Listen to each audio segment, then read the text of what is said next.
Blood stained the pristine marble of the High Palace. Queen Victoria expected to find her children dead, victims of a ruthless orbital coup. Instead, she found the galaxy's most terrifying apex assassins torn to pieces. Standing over them was her mild-mannered human gardener, clutching a dripping fire axe. The royal shuttle cut through the stratosphere of Prime Meridian, the capital world of the Coalition. Inside the velvet-lined cabin, Queen Victoria stared at the holographic datapads arrayed before her, though her mind was miles away. She was a ruler of the Orion Arm, a monarch to billions of fragile, elegant beings whose civilization was built on diplomacy, crystal lattice architecture, and energy shielding. Yet, despite all her power, she felt a profound unease, leaving her children behind. Prince Arthur, merely 7 standard years old, and Princess Beatrice, 4, had been left in the supposedly impenetrable safety of the High Palace, guarded by the elite Praetorians. "Your Majesty, we are approaching the diplomatic summit at Geneva Station," Commander Harrison said, his tall, slender frame bowing slightly.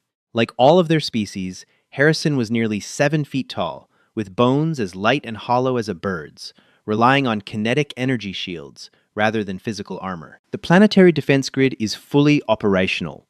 The children are perfectly safe," Victoria nodded, massaging her temples. "I know, Harrison. It is just the mother's intuition. The Syndicate has been making aggressive moves in the outer sectors. I do not trust them." Miles below, on the surface of Prime Meridian, the High Palace was bathed in the golden light of the system's twin suns. In the royal nursery's adjoining maintenance corridor, Thomas Fletcher wiped grease from his forehead with a rag. Thomas was a human. In the wider galactic community, humans were considered a curious anomaly. Coming from Earth, a high-gravity, high-radiation death world, humans were short, incredibly dense, and possessed a bizarrely robust musculoskeletal system. However, they were generally viewed as laborers, mechanics, and engineers rather than warriors. They lacked the elegant biotics of the Coalition races. Thomas worked as a Level 3 HVAC technician for Caterpillar Interstellar, a division of the ancient Earth Machinery Corporation that had cornered the market on heavy planetary infrastructure.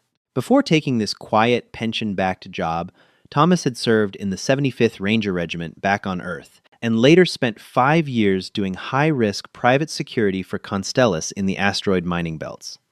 But he had left that life behind. He was 42, tired of being shot at, and perfectly content fixing climate control scrubbers in a peaceful palace.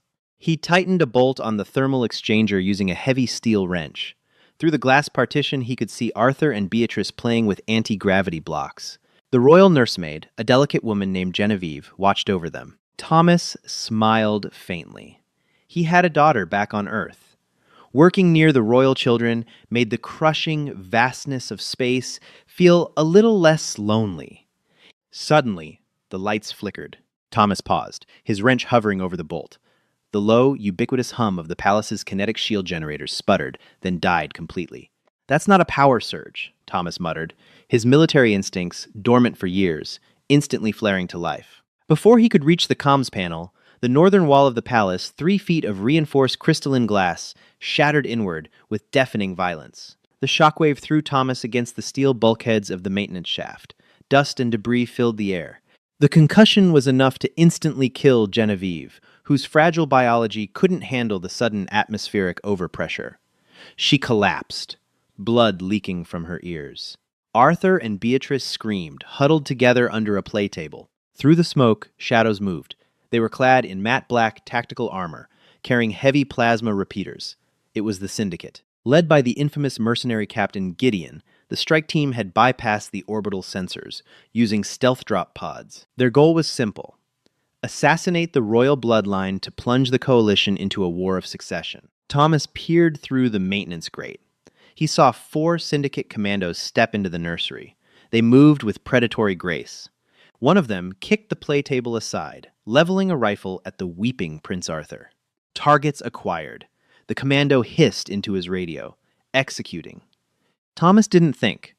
He didn't weigh the political ramifications or calculate the odds.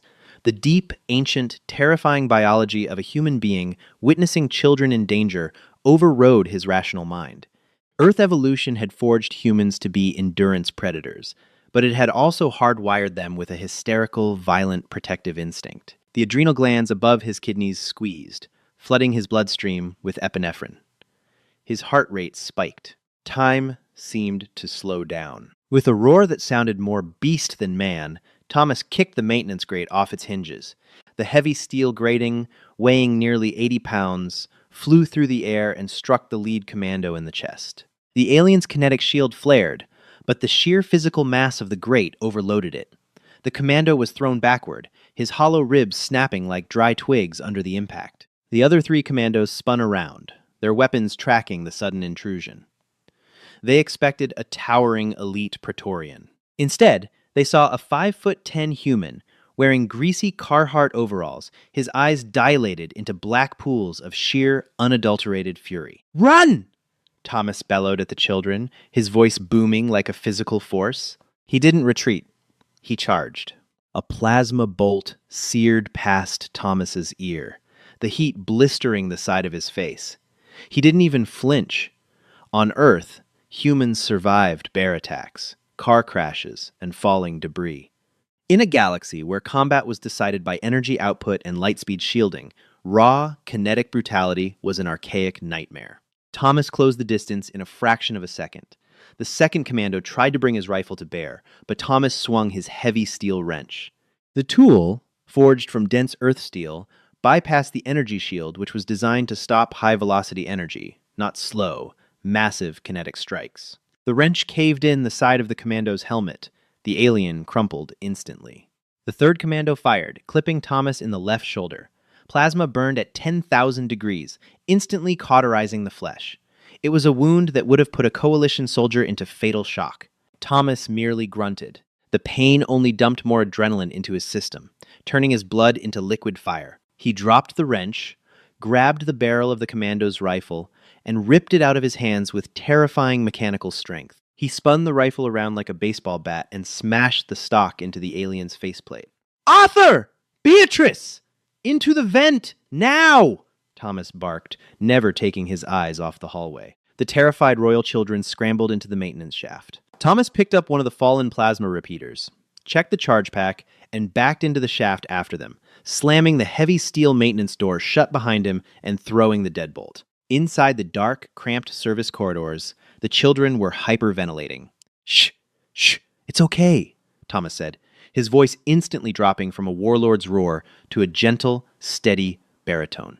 He knelt beside them, ignoring the smoking hole in his shoulder. "I'm Thomas. I fix the air conditioners. We're going to play a game of hide and seek, all right?" Arthur, trembling, looked at the human. They killed Genevieve. "I know, buddy, I know. But they aren't going to get you. I promise." In the nursery, Captain Gideon stepped through the shattered glass, his boots crunching over the debris. He looked down at his 3 dead commandos. He knelt, examining the crushed helmet of his lieutenant. "What happened here?" Gideon demanded over the comms. "Did the Praetorians breach the perimeter?" "Negative, Captain," the sniper on the roof replied. "Perimeter is secure. The guards are dead. But, sir, thermal imaging shows a single organic entity in the walls with the targets. It's dense. Very dense." Gideon narrowed his eyes. "Flush them out." Deep in the walls, Thomas knew he couldn't outrun them. The service corridors led to the palace's central vault, a panic room reinforced with 3 feet of titanium alloy plating. If he could get the kids inside, they would be safe until the Queen's reinforcements arrived. But the corridors were long, and the Syndicate would have motion trackers. He needed to level the playing field. Thomas ushered the kids down the shaft, stopping at a janitorial supply closet integrated into the maintenance route. He kicked the door open. Rows of industrial cleaning chemicals lined the shelves. To the advanced, delicate aliens of the Coalition, these were simple sanitation liquids. To an ex-infantryman from Earth, they were a munitions dump. He grabbed a jug of industrial ammonia and a container of high-grade bleach. "Arthur, take your sister's hand and keep running down this tunnel. You'll hit a big red door. Don't stop until you get there," Thomas instructed. "What about you?" Beatrice whimpered, tears streaking her blue-tinted face. "I've got some cleaning up to do," Thomas said, offering a strained smile. As the kids ran, Thomas went to work. He mixed the chemicals in a heavy plastic bucket, creating lethal chloramine vapor and mustard gas. He hooked the bucket up to the localized ventilation intake, bypassing the safety valves. Moments later, the heavy metal door at the end of the hall was blown off its hinges. 5 syndicate shock troops piled into the corridor, their weapons raised. Thomas slammed the ventilation fan to maximum and ducked behind a steel conduit. The toxic gas flooded the corridor instantly. The aliens, whose respiratory systems were highly efficient and delicate, immediately began to choke. Their kinetic shields offered zero protection against ambient airborne chemicals.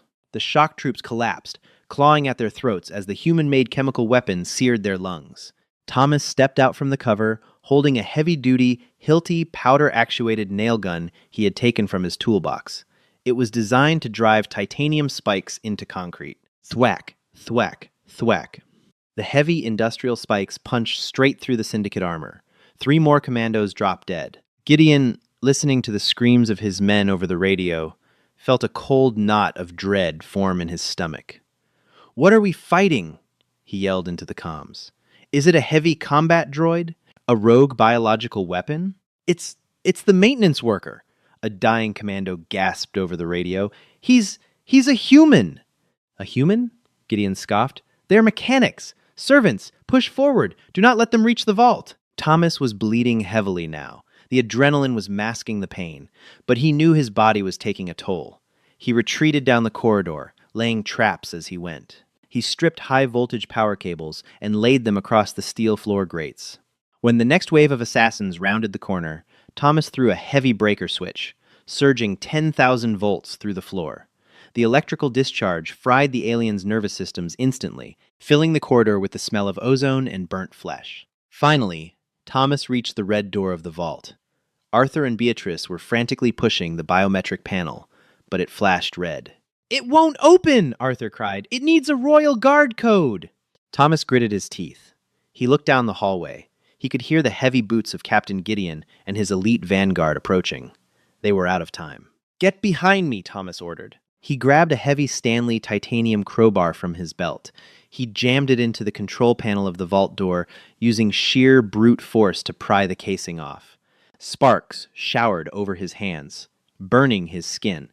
But his grip didn't loosen. He reached into the wiring, ripping out the primary relay and twisting the override cables together. The heavy vault door hissed and began to slowly grind open. "Go, go, go!" Thomas shoved the children inside. Before he could step in, a plasma sniper round punched through his thigh. Thomas roared, falling to one knee. The muscle was vaporized, the femur fractured.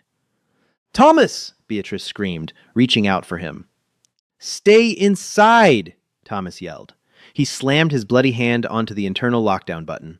The vault door began to slide shut. At the end of the hall, Captain Gideon emerged through the smoke, flanked by 4 towering enforcers. Gideon looked at the human kneeling on the floor, bleeding from 6 wounds, unarmed except for a bloody crowbar. "You have cost me 20 of my best men, human," Gideon snarled, leveling his plasma repeater. "For what? You are just a servant." Thomas slowly dragged himself to his feet, putting all his weight on his good leg. His face was a mask of soot, blood, and primal defiance. He gripped the crowbar with both hands. "They're just kids," Thomas whispered, his voice trembling with exhausted rage. "And I'm not a servant. I'm a contractor." With a final, desperate roar, Thomas launched himself forward into the gauntlet of plasma fire.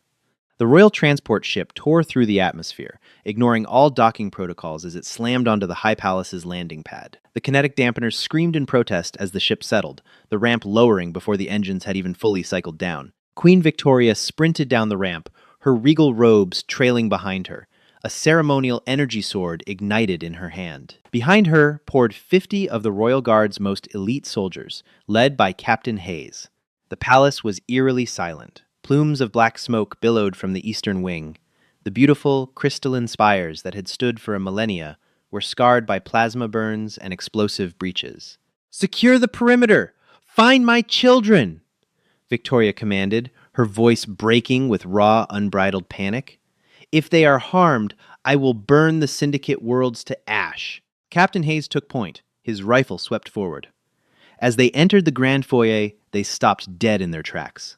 The queen expected to find her Praetorians dead, and she did, but scattered among them were the bodies of the syndicate assassins. Majesty, Hayes said, kneeling next to one of the black-armored mercenaries. He scanned the body with a medical omni-tool. This doesn't make sense.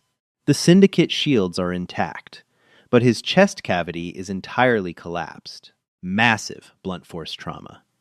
It looks as though he was struck by a terrestrial freight train. Victoria moved past him, her heart pounding in her chest. She followed the trail of carnage. It didn't look like a firefight. It looked like the aftermath of a natural disaster. They found the nursery. The glass was shattered. Genevieve's body lay under a blanket. Someone had taken the time to respectfully cover her amidst the chaos. The maintenance grate, Hayes pointed. The heavy steel door was ripped off its hinges, stained with alien blood. The queen and her guard descended into the dark, claustrophobic service corridors. The deeper they went, the more horrified they became.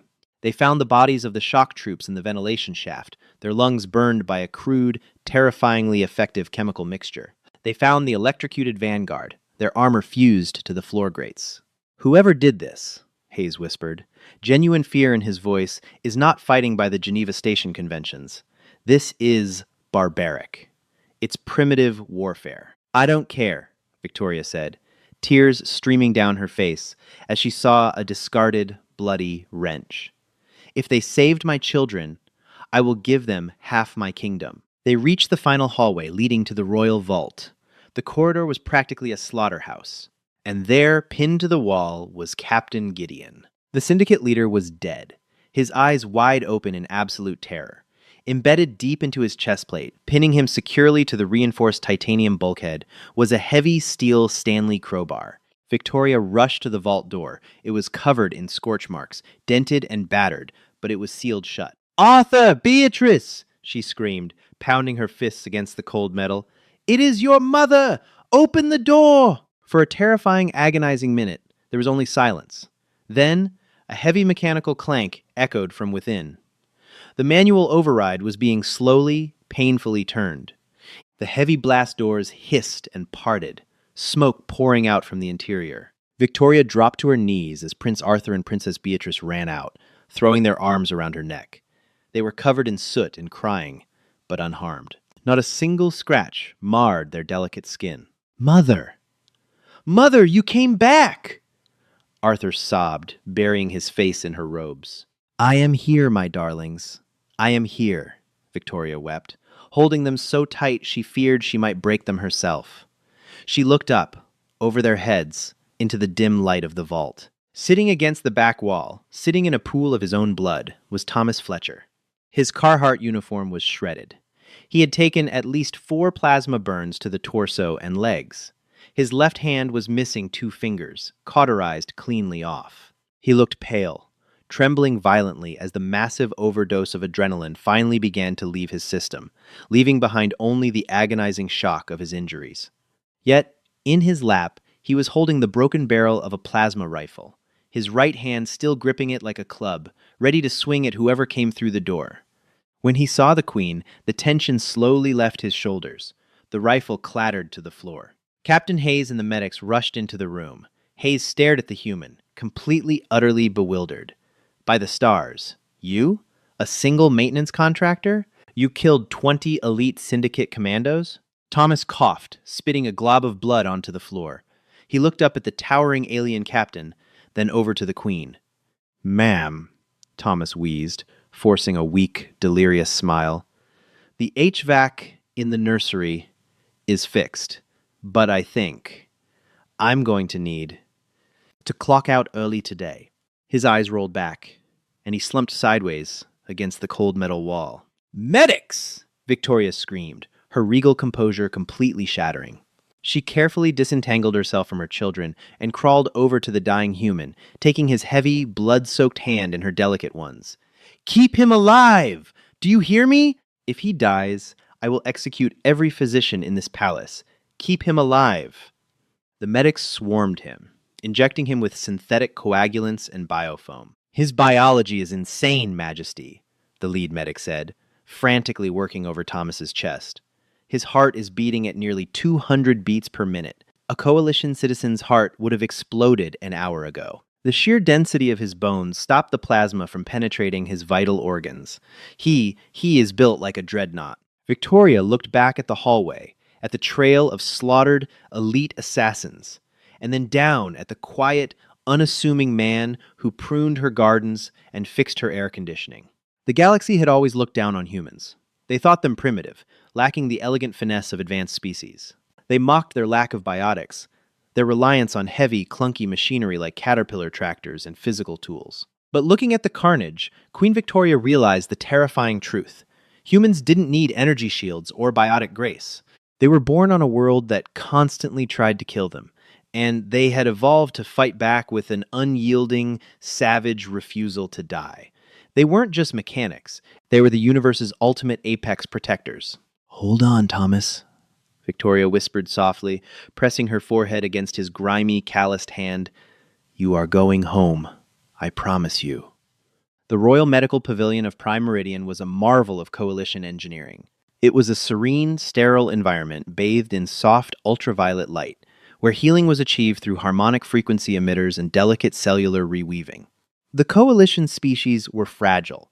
Their medical science was designed to treat microfractures, energy burns, and radiation sickness with surgical, painless precision. They were utterly unprepared for the biological catastrophe that was Thomas Fletcher. Dr. Aris, the chief medical officer, hovered over the biobed, his 6 elongated digits dancing across a holographic diagnostic scanner. He looked like he was witnessing a horror, his large, pupilless eyes wide with a mixture of revulsion and awe. Queen Victoria stood on the other side of the glass partition, her hands clasped tightly together. She had refused to change out of her blood-stained royal robes. Prince Arthur and Princess Beatrice sat quietly on a crystalline bench beside her, their eyes fixed on the man who had saved them. "Report, Doctor," Victoria commanded through the intercom, her voice leaving no room for hesitation. Dr. Aris swallowed hard, stepping out of the quarantine zone. "Majesty, I lack the vocabulary to adequately describe his physiology. His body is a war zone, yet it is repairing itself with an aggression I have never documented in any known species." "Explain," the Queen demanded. "When we brought him in, he had lost nearly 40% of his blood volume," Aris said, pulling up a rotating 3D model of Thomas's dense skeletal structure. "For a coalition citizen, a 10% drop induces fatal cardiac failure. His heart simply beat harder. Furthermore, his blood does not flow like ours. It is thick with heavily nucleated cells that instantly began creating a crude physical barrier over his wounds. A biological concrete, if you will. The humans call them platelets. He is literally cementing himself back together." Victoria looked through the glass. Thomas lay unconscious, heavy bandages wrapped around his chest and thigh.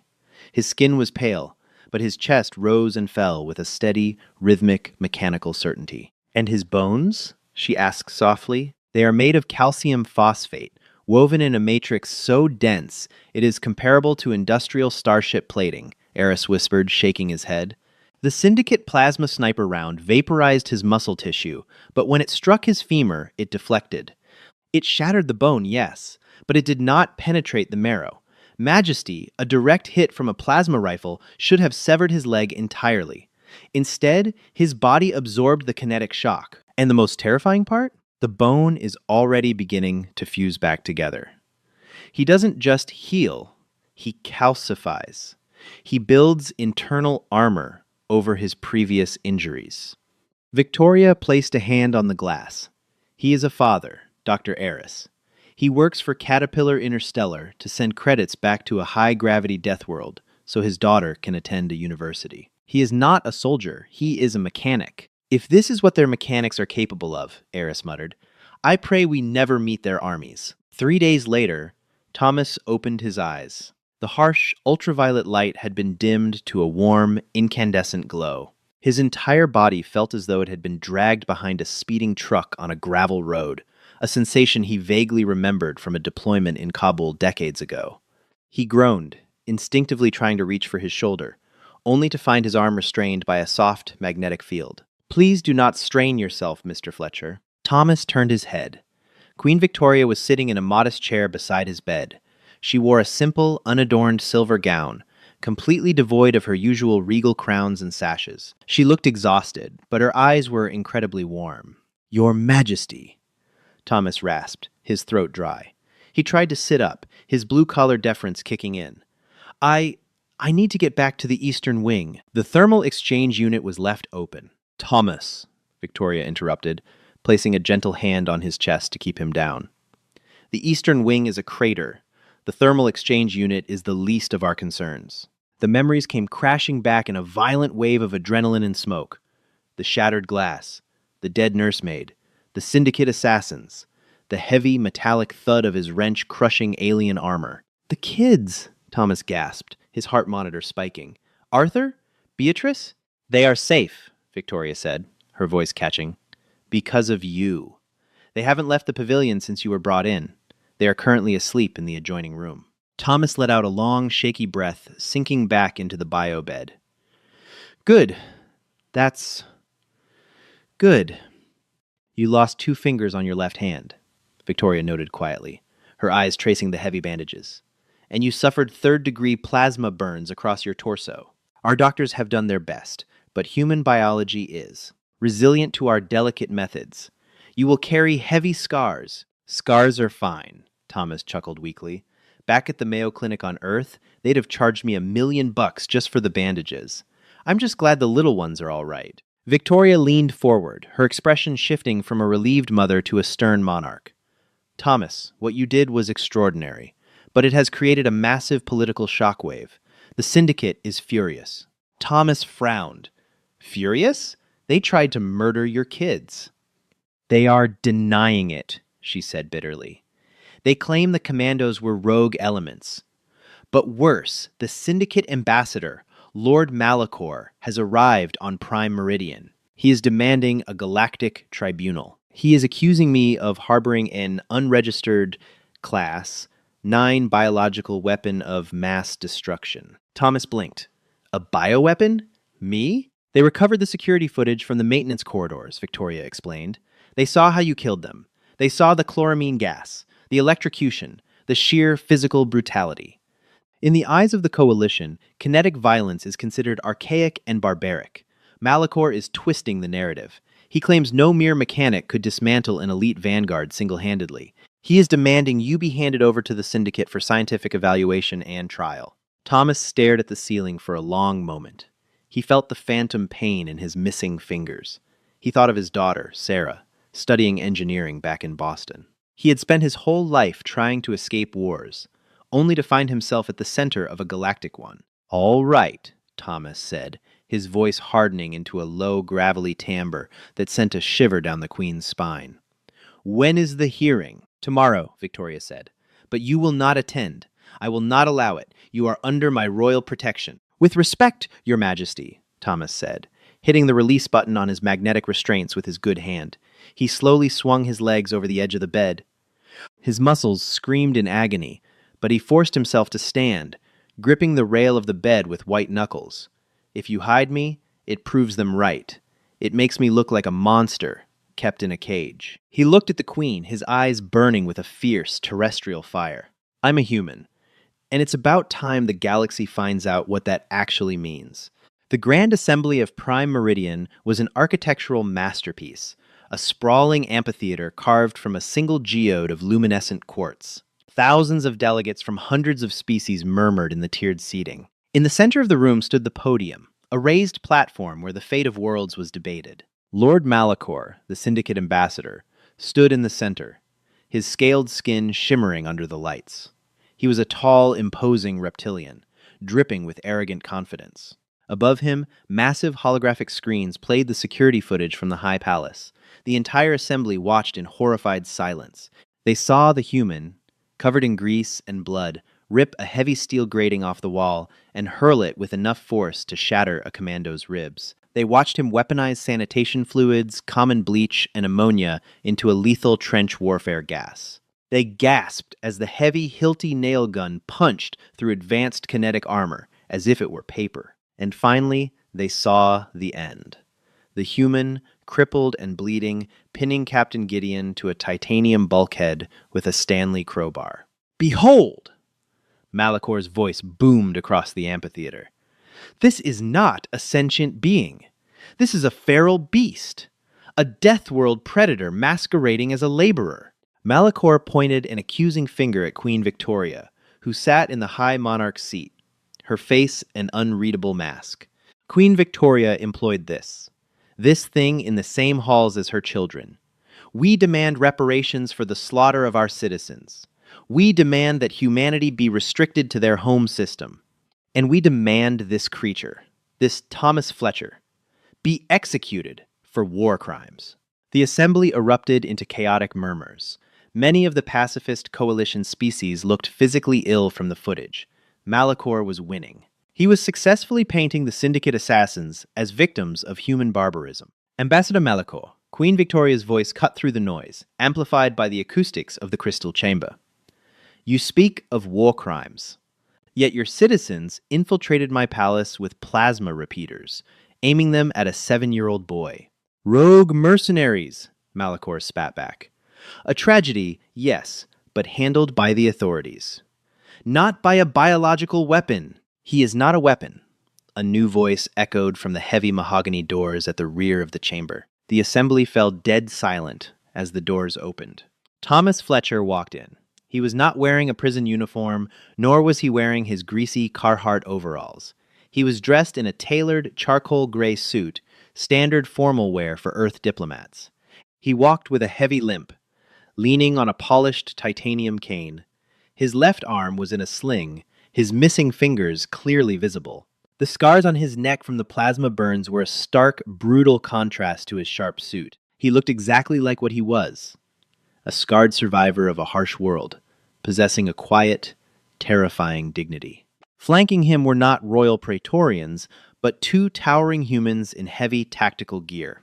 They wore matte olive kinetic plating, bearing the insignia of Constellus Interstellar Security, a private Earth military firm. They carried heavy, ballistic assault rifles, primitive weapons by galactic standards, but utterly devastating in enclosed spaces. Malachor stepped back, his scales paling. What is the meaning of this? Armed humans in the assembly? Thomas ignored him.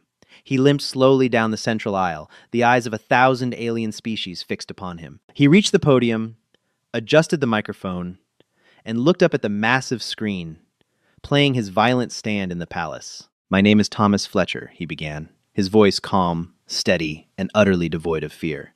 I was born in Detroit, Michigan, on the planet Earth. I fix air conditioners. He looked directly at Lord Malachor. You call me a beast. You call my actions barbaric. Thomas pointed his cane at the screen. You see a monster. But back on my world, we have a saying. There is nothing more dangerous in the universe than a parent protecting its young. I didn't care about galactic politics. I didn't care about your kinetic shields. I saw 4 armed men pointing guns at children who trusted me. So, I stopped them. Malachor sneered. With chemical weapons and crude blunt instruments. You are a savage. Thomas leaned into the microphone. On Earth, we don't fight to look elegant, Ambassador. We fight to survive. You sent assassins who relied on technology that bends light and dissipates energy. You forgot what it's like to be hit with a heavy piece of steel moving very fast. That's not savagery, that's physics. A low murmur rippled through the coalition delegates. The logic was blunt, unrefined, but undeniably true. You want to restrict humanity to our system? Thomas continued, his voice rising, filling the chamber with the undeniable presence of an apex predator. You want to execute me? Go ahead and try. But know this. I am just a mechanic. I am an old, tired man who fixes pipes for a living. If you declare war on Earth over this, you won't be fighting the mechanics. You'll be fighting the people who trained me. He paused, letting the silence hang heavy in the air. And I promise you, Thomas whispered, a terrifyingly cold edge to his voice, you don't want to meet them. Queen Victoria stood up. Her presence commanded the immediate attention of the room. The tribunal has heard the evidence, Victoria declared.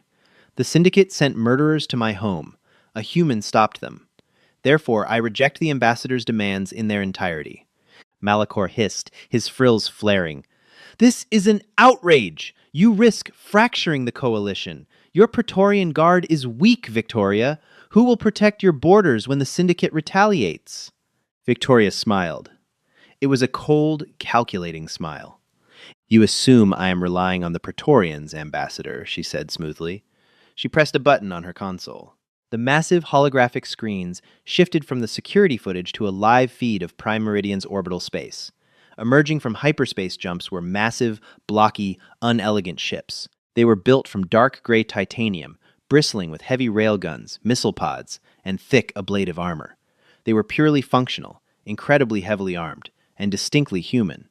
Emblazoned on their hulls were the logos of Earth's most formidable defense contractors: Lockheed Martin Stellar, General Dynamics, and Academy. During Mr. Fletcher's recovery, Queen Victoria announced, her voice ringing with absolute authority, I opened diplomatic channels with the United Nations of Earth. I have signed a new, exclusive defense contract. The High Palace will no longer be guarded by energy shields alone. She looked down at Thomas with profound respect. Humanity is no longer classified as mere laborers within the coalition. Effective immediately, they are the vanguard of the royal fleet. They are our shield, and if the Syndicate takes one step across our borders, they will be our sword. Malachor stared at the orbital feed, watching the massive human dreadnoughts lock into defensive formation around the planet. The sheer kinetic firepower in orbit was enough to crack the planet's crust. He swallowed hard, realizing he had not only failed to assassinate the royal bloodline, but he had just inadvertently unleashed the most dangerous species in the galaxy upon his own people. Without another word, the Syndicate ambassador turned and fled the assembly chamber. The hall erupted into cheers. The coalition species, long terrified of the Syndicate's shadow, finally saw a protector they could rally behind. Thomas stepped down from the podium. As he walked back up the aisle, the alien delegates' beings of light, crystal, and elegance parted for him, bowing their heads in profound reverence. He wasn't just a mechanic anymore. He was the man who had drawn a line in the sand with a wrench and a crowbar. At the top of the stairs, Queen Victoria stood waiting, holding the hands of Prince Arthur and Princess Beatrice. The children broke away from their mother and ran to Thomas, hugging his good arm. Thomas smiled, dropping his cane to run his hand through Arthur's hair. "You did it, Thomas," Arthur beamed. "We did it, buddy," Thomas replied softly. Victoria approached him, pulling a small, heavy silver medal from her robes. It bore the crest of the High Palace. She pinned it to the lapel of his suit. "I cannot give you half my kingdom, Sir Thomas," Victoria said softly, a tear glistening in her eye. "But you have my eternal gratitude. And your daughter's university tuition at MIT has been paid in full, courtesy of the Royal Treasury." Thomas paused, his stoic demeanor finally cracking just a little. A genuine, relieved smile spread across his scarred face. "Thank you, Your Majesty," he said. He looked over his shoulder at the massive human warships lingering in the sky above the Crystal City. "I guess I won't be fixing the air conditioning anymore." "No," Victoria smiled. "But I have a feeling there are a few Syndicate worlds that are about to need some very heavy maintenance."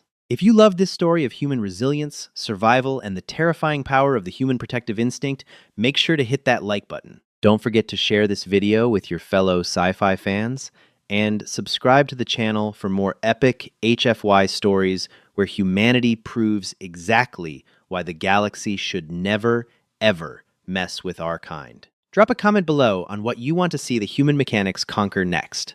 Hi, my name is Tran Truong, the owner and manager of Palace Truths. After watching the video, the Queen came home to an attack and found a human servant saving her children. I'd really like to know what you think. How did this story make you feel?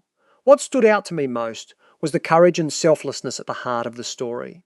In a moment of danger, someone who might have been overlooked chose to step forward and protect others without hesitation. That combination of bravery, loyalty, and sacrifice is what gave the story its emotional weight for me. I think one of the gentle lessons here is that true character often shows itself when things are at their hardest. Titles, status, and recognition matter far less than the choices we make when others need us. In everyday life, even small acts of responsibility and kindness can have a bigger impact than we realise.